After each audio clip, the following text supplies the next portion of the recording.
તો જે લોકોને બિઝનેસ કરવો છે એને આ વાત સમજવા જેવી છે કે માની લો કે તમે કોઈ વ્યક્તિને જઈને પૂછો છો કે ભાઈ મારે આ ધંધો કરવો છે, એમાં કેટલા પૈસાની જરૂર પડે, તો એ તમને કહી દે કે ભાઈ 20 લાખ રૂપિયા હોય તો તમે આ ધંધો ચાલુ કરી શકો.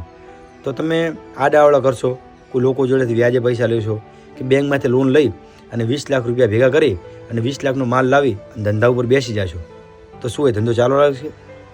એવી રીતે ના ચાલે ભાઈ. 20 લાખનો તમે માલ લાવ્યો છે તો 5 લાખનો માલ એવો હશે કે જે વેચાશે નહીં, પડ્યો રહેશે. એટલે પૈસા બ્લોક. પછી કોઈ તમારા સગા સંબંધીઓ આવશે, એ તમારા જોડેથી માલ લઈ જશે, એ પૈસા તમને તરત નહીં આપે, તો 2-3 લાખ રૂપિયા એ તમારા બ્લોક. વધ્યા કેટલા? 12 થી 13 લાખ રૂપિયા. સો એમાં તમારો ધંધો ચાલશે? એવી રીતે ન ચાલે. તમારા છોકરાઓનો પગાર, લાઇટ બિલ, એ જે દુકાનો એના ભાડા, તમે ગામડામાંથી સિટીમાં ધંધો કરવા આવ્યા હોય તો મકાન લીધું હોય તો મકાનના ભાડા, એના લાઇટ બિલ, મતલબ ઘણા બધા ખર્ચા હોય. એ બધું કાઢતા પછી જે પૈસા વધે તમારા, વધીને કેટલા વધે ભાઈ? 20 લાખનો ધંધો હોય તો તમારે 30 લાખનું સેટિંગ કરવું પડે.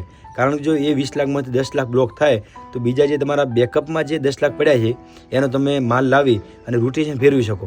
આ રીતે ધંધો થાય. અને બીજું મારું પર્સનલી એવું માનવું છે કે કોઈ જગ્યાએ વાંચવાથી કોઈ નોલેજ આવતું નથી.